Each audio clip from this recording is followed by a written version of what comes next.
La Biblia es un libro indispensable porque es nuestra única regla de fe y práctica. Busque por favor 1 Corintios capítulo 1 versos 18 al 21.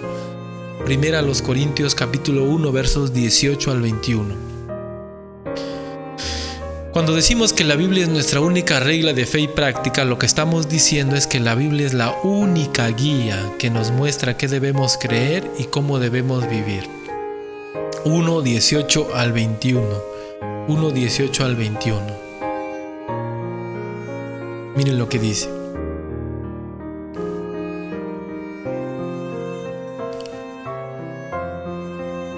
Porque la palabra de la cruz es locura a los que se pierden, pero a los que se salvan, esto es a nosotros, es poder de Dios.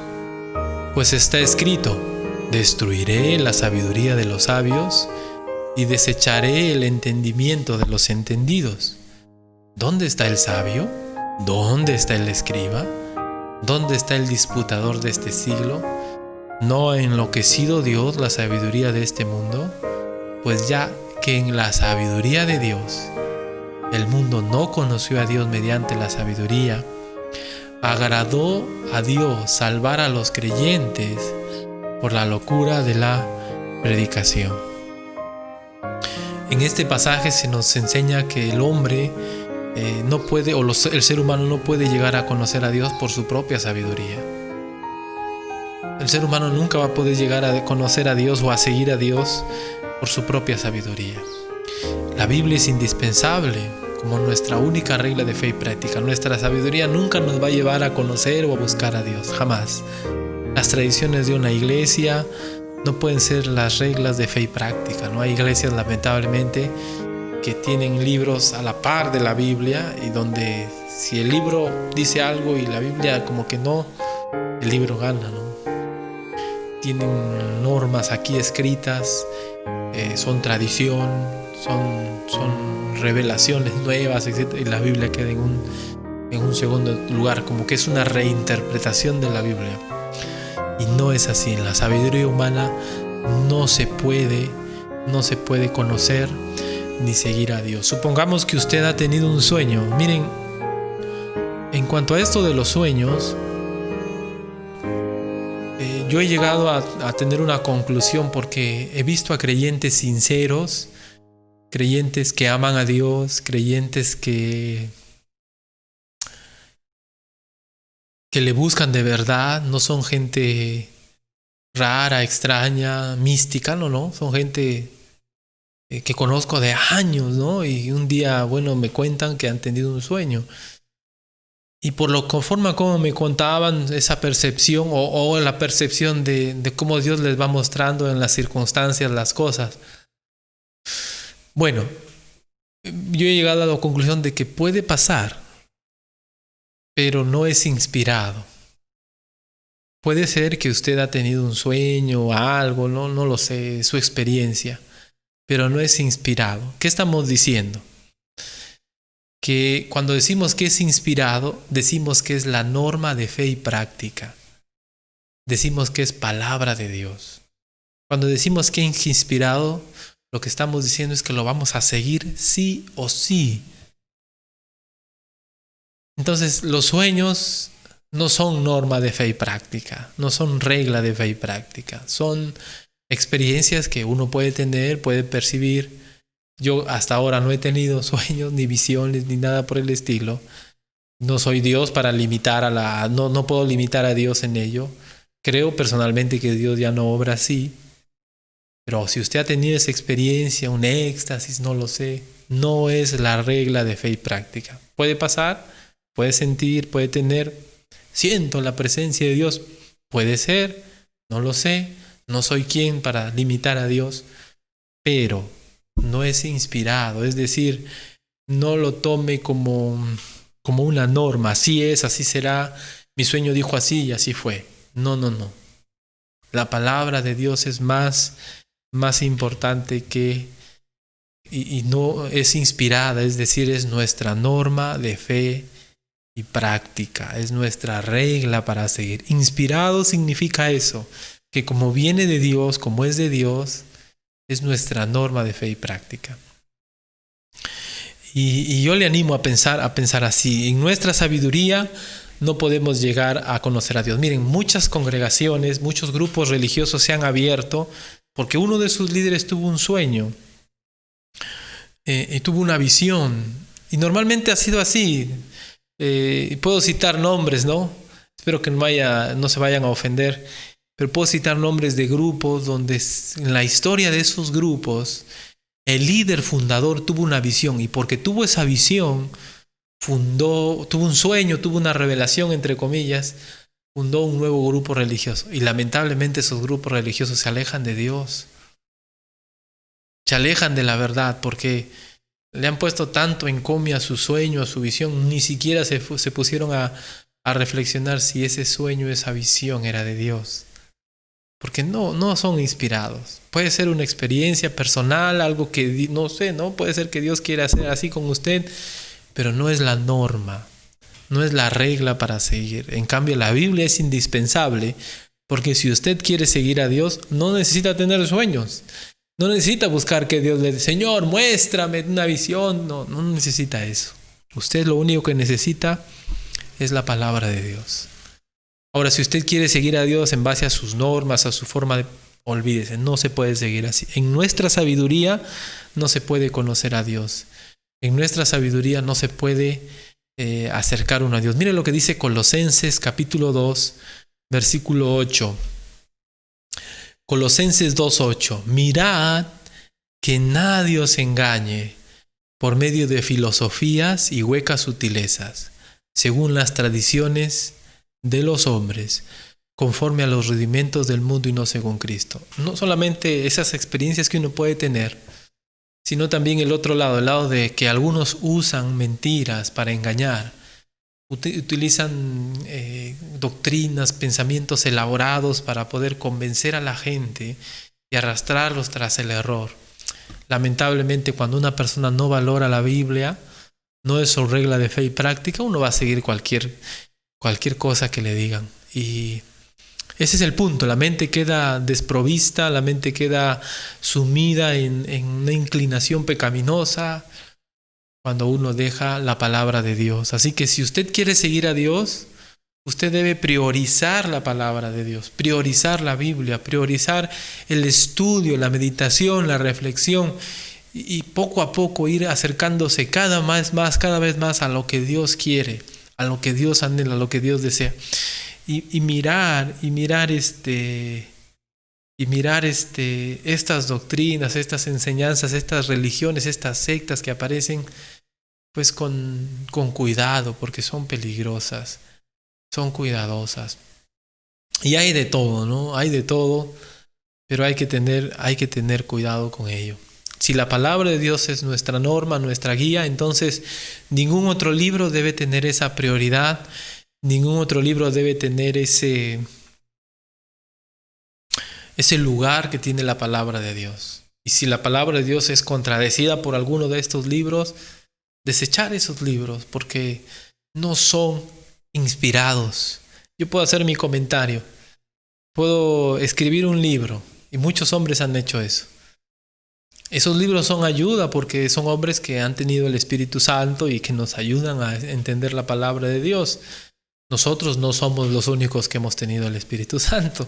Entonces escribimos un libro, pero no somos perfectos. Nuestros libros no son inspirados. John MacArthur, Adrian Rogers y todos esos grandes predicadores tienen buenos libros, pero no son inspirados. ¿Eso qué significa? Que no los vamos a leer, no los vamos a buscar. Hay libros gordos, hermanos, así, de estudio. No, yo voy solo a la Biblia. No hay que pensar así. Hay que buscar esos libros, porque esos libros han sido escritos por hombres que han tenido el Espíritu Santo y que han querido acercarse a la verdad y nos ayudan. Pero siempre entender que el propósito de ello es ayuda, no es norma. Es ayuda para entender la palabra. Bueno, y con todo ello, vamos adelante. Entonces, si quiero seguir a Dios, necesito la Biblia. La Biblia es mi única regla y debe ser tu única regla de fe y práctica. ¿Qué significa? Que si no lo obedeces no estás siguiendo a Dios, pues. Eso es lo importante.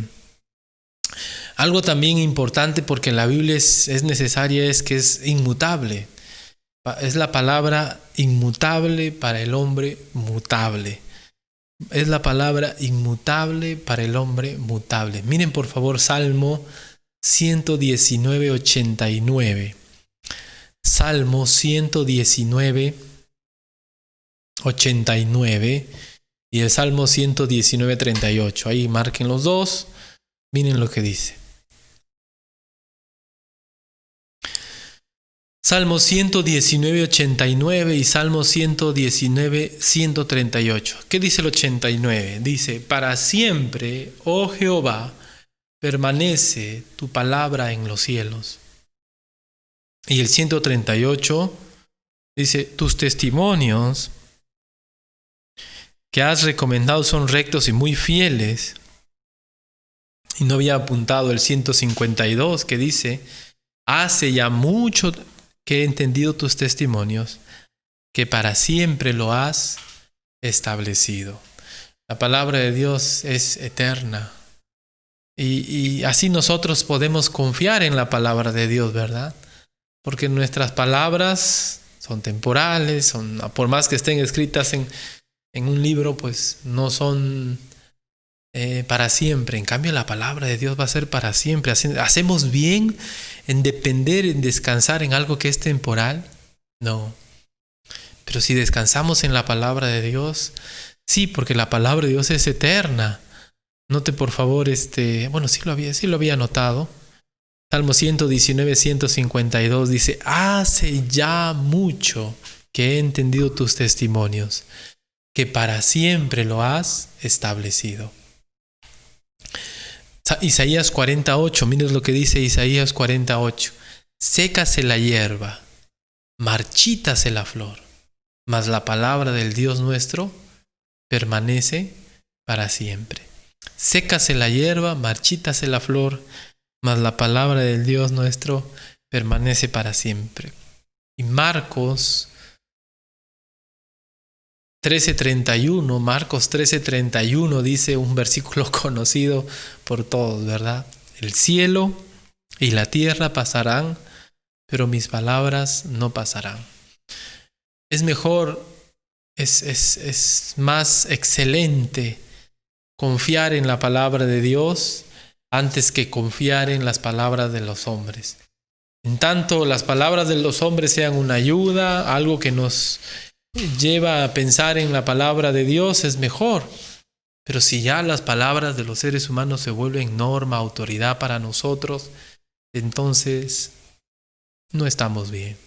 Si usted está en un grupo donde no se valora la Biblia como norma y se utilizan otros libros para reinterpretar la Biblia, para usar la Biblia a su favor, no está bien. La Biblia debe ser nuestra norma. Miren Marcos 13:31. Perdón, Lucas 16:17. Lucas 16:17. Lucas 16:17. Pero más fácil es que pasen el cielo y la tierra que se frustre una tilde de la ley, una línea insignificante en el hebreo, ¿no? No va a pasar. La palabra de Dios es eterna. Y miren Primera de Pedro 1:23. Primera de Pedro 1:23. Siendo renacidos, no de simiente corruptible, sino de incorruptible, por la palabra de Dios que vive y permanece para siempre.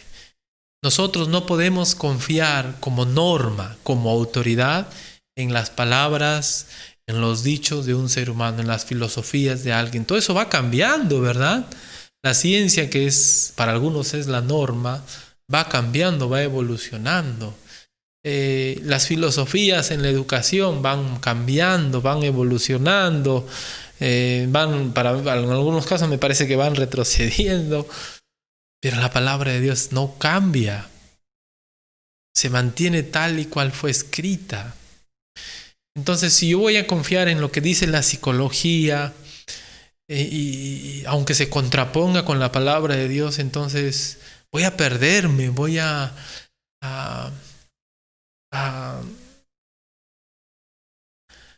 alejarme de Dios. Pero si yo confío en la palabra de Dios y me aferro a la palabra, eso me va a ayudar muchísimo. Ahora, eso no significa ser ciego a lo que dicen con verdad muchas ramas, ¿no?, de estudio, ¿no? En tanto no contradiga la palabra de Dios, no puedo desechar, por ejemplo, la medicina, no puedo decir, no, Dios me va a sanar, no voy al doctor. La Biblia dice, etc. No puedo decir eso. Dios permite, pues, que los doctores y otras ramas de la ciencia nos ayuden a conocer nuestro mundo, a conocer cómo son las cosas en este tiempo. Pero si algo de ello contrapone la Biblia, si algo de ello va en contra de la palabra de Dios, entonces tenemos que priorizar la palabra. ¿Por qué obedecemos a nuestras autoridades en el Perú? ¿Por qué no nos reunimos? Porque la palabra de Dios dice, sométase toda persona a las autoridades. Porque las autoridades han sido puestas por Dios. Entonces, estamos obedeciendo a la palabra de Dios. Y por eso no hay reuniones familiares. No hay reuniones familiares. Por eso no hay reuniones en el templo. Por eso están prohibidas las visitas, ¿no? Y tantas cosas entre los seres queridos. Porque eso está hasta penado por ley, creo. Así que, en tanto no contraponga la Biblia, cualquier rama, cualquier norma está bien, pero cuando ya va en contra de la palabra de Dios, tenemos que obedecer a Dios, temer a Dios antes que a los hombres. La palabra de Dios es nuestra norma de fe y práctica. Entonces, es de beneficio la Biblia porque todo cambia, todo muta, pero la palabra de Dios no. Las teorías, las filosofías de los hombres cambian. Y sí, bueno, algunas de ellas nos ayudan, nos orientan, pero nuestra confianza debe estar en la palabra de Dios que no cambia. La palabra de Dios, la palabra es inspirada por Dios, la palabra escrita. Ahora vamos a mirar, queridos hermanos, ¿en qué sentido es inspirada? ¿En qué sentido es inspirada? Y hay dos palabras muy importantes que ustedes tienen que recordar en cuanto a la inspiración de la palabra de Dios. La palabra de Dios es inspirada, la inspiración de la palabra de Dios es plenaria y verbal. Son dos palabras muy importantes que usted tiene que recordar. No sé, cántelas, escríbalas por algún lugar, memorícelas. Plenaria significa toda la palabra de Dios escrita es inspirada por Dios. La Biblia es inspirada en todas sus partes. No hay ninguna parte que no sea inspirada por Dios. Plenario significa completo, entero. ¿Sí? Y verbal significa que cada palabrita en el idioma original fue inspirada por Dios. Cada palabrita que usaron los escritores fueron inspiradas por Dios. Las palabras, no solo la intención, ojo, no solo la intención o la idea, sino la palabra escrita fue inspirada por Dios. Miren por favor 2 Timoteo 3:16. Este texto nos habla de que la Biblia fue inspirada plenariamente, es decir, totalmente. 2 de Pedro 3:16. Mire lo que dice.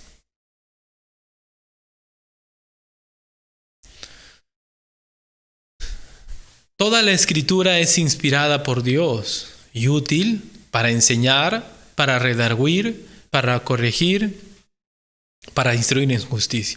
Hay personas que creen que hay partes de la Biblia que son inspiradas y partes que no. Hay personas que piensan que hay partes que fueron escritas solo por la persona, pero no es inspirado. Y hay otros que piensan que esta escritura me habla a mí, es inspirada por Dios. Esta escritura me habla a mí, es inspirada por Dios. No. Nosotros creemos que desde Génesis 1:1 hasta Apocalipsis, el último versículo, todo ese conjunto de libros es inspirado por Dios. ¿Qué significa? Que Dios guió a los autores humanos a escribir. Eso vamos a mirar en un instante, bueno, la otra en la noche. Toda la escritura. Y lo segundo, verbal, significa que cada palabra escrita, no en el español, porque el español es una traducción, sino en los idiomas originales. ¿En qué idiomas se escribió la Biblia? En hebreo, en griego mayormente, y algunas palabras por lo cultural en ese tiempo en arameo, griego y hebreo principalmente. Algunas palabras en el libro de Daniel son arameas, porque bueno, Daniel estuvo ahí, en Babilonia. Griego y hebreo. Por ahí tengo una Biblia en hebreo y un Nuevo Testamento en griego, por ahí lo tengo. Y son rayas, ¿no? El hebreo verbal, cada palabra. ¿Por qué preferimos nosotros, por ejemplo, la Reina Valera? La Reina Valera es una Biblia, una traducción, la Reina Valera 60, que ha tratado de copiar en el español casi cada palabra del texto original, del texto hebreo y del texto griego. Por eso es que para nosotros es una Biblia la que preferimos. Hay otras Biblias que lo que han tratado es de traducir la idea del autor y no la palabra exacta. En cambio, la Reina Valera en ese sentido es buena, es mejor. Ha traducido cada letra. Mire, por favor, estamos viendo que la inspiración es verbal. Incluye las palabras usadas por los escritores. No solo las ideas. No es que Pedro quiso decir esto y lo escribió así, no. Lo que escribió Pedro, el por, el de, el para, el verbo, el sujeto, todo eso que está escrito ahí, esa palabrita que él utilizó, fue inspirada por Dios. Eso es verbal. Mire por favor Mateo 5:18. Mateo capítulo 5:18.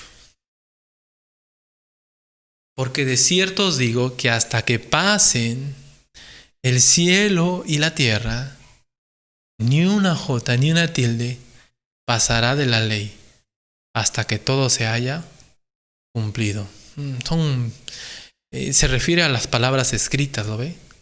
No se refiere al pensamiento, a la idea. Los eruditos, los encargados de transcribir, en ese tiempo no habían las fotocopias, no existían las imprentas. ¿Cómo hacían ellos para copiar los libros de la Biblia? ¿Cómo hacían ellos? Ellos tenían que escribirlas a mano.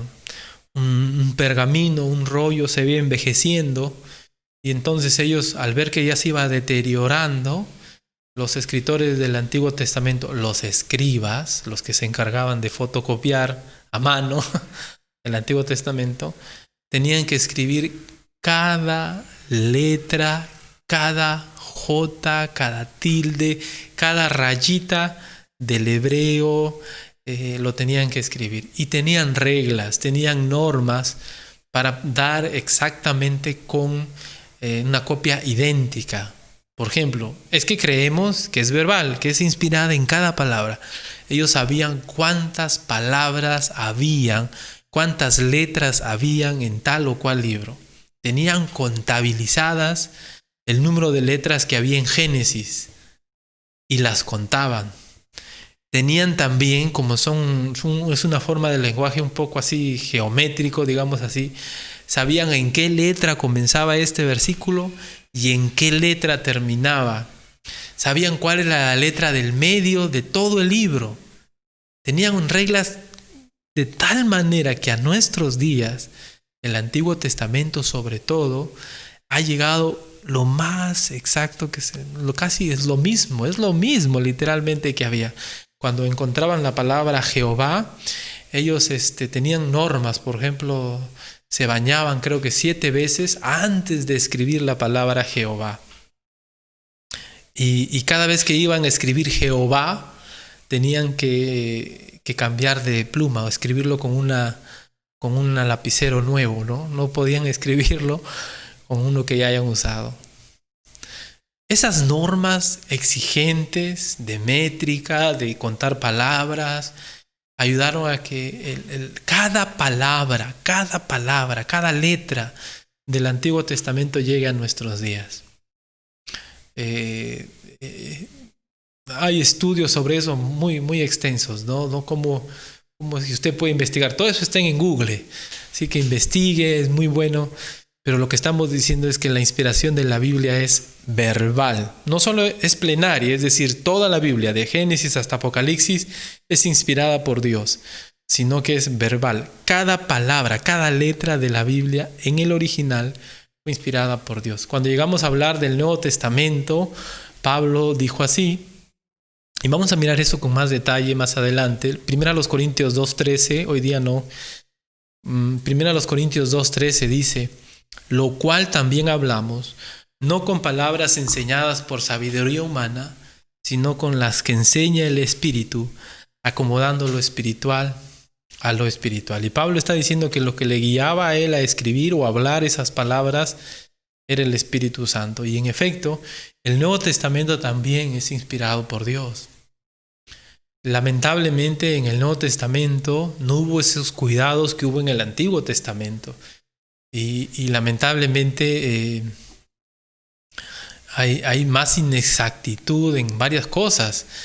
No en lo principal, no en lo troncal, digamos así, sino en las copias. Por ejemplo, ninguna copia del Nuevo Testamento dice Jesús no es Dios.